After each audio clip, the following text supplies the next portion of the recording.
सबको जय मसीह की दोस्तों। मैं कुछ दिनों से बिजी रहने के वजह से आप लोगों से बातें नहीं कर पा रहा था। मैं उम्मीद करता हूँ आप लोग सभी कोई बहुत अच्छे होंगे। अब मेरे पास थोड़ा समय है, मैं हर दिन आप लोगों के साथ परमेश्वर के जीवित वचन में से कुछ बातें करूँगा। तो चलिए शुरू करते हैं। आज मैंने चुना है मरकुस रचित सुसमाचार, उसका 11 अध्याय और 24 पद। यहाँ परमेश्वर का वचन ऐसा कहता है, इसलिए मैं तुमसे कहता हूँ कि जो कुछ तुम प्रार्थना करके मांगो तो प्रतीति कर लो कि तुम्हें मिल गया और तुम्हारे लिए हो जाएगा। जी हाँ दोस्तों, यहाँ वचन कहता है कि हम परमेश्वर से जो कुछ भी प्रार्थना करके मांगे वो हम विश्वास कर लें तो वो हमें मिल जाएगा।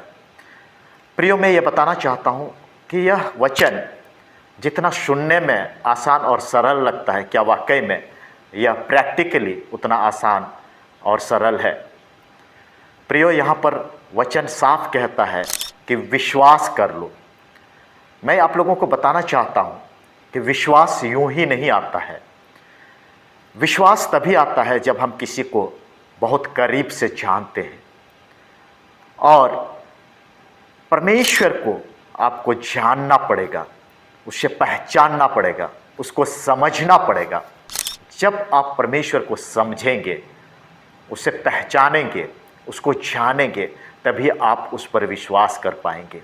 और जब आप विश्वास के साथ प्रार्थना करेंगे, परमेश्वर का वचन कहता है कि आपको जो कुछ आप प्रार्थना में मांगेंगे, जो परमेश्वर की इच्छा के अनुसार है, वो आपके जीवन में जरूर पूरा होगा।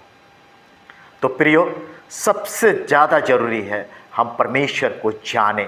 हम कैसे जान सकते हैं परमेश्वर को? वचन पढ़ने के द्वारा, प्रार्थना करने के द्वारा, उसके साथ समय बिताने के द्वारा। हम जब परमेश्वर के करीब आएंगे, उसके साथ संबंध को मजबूत बनाएंगे, तभी हम परमेश्वर को जान पाएंगे।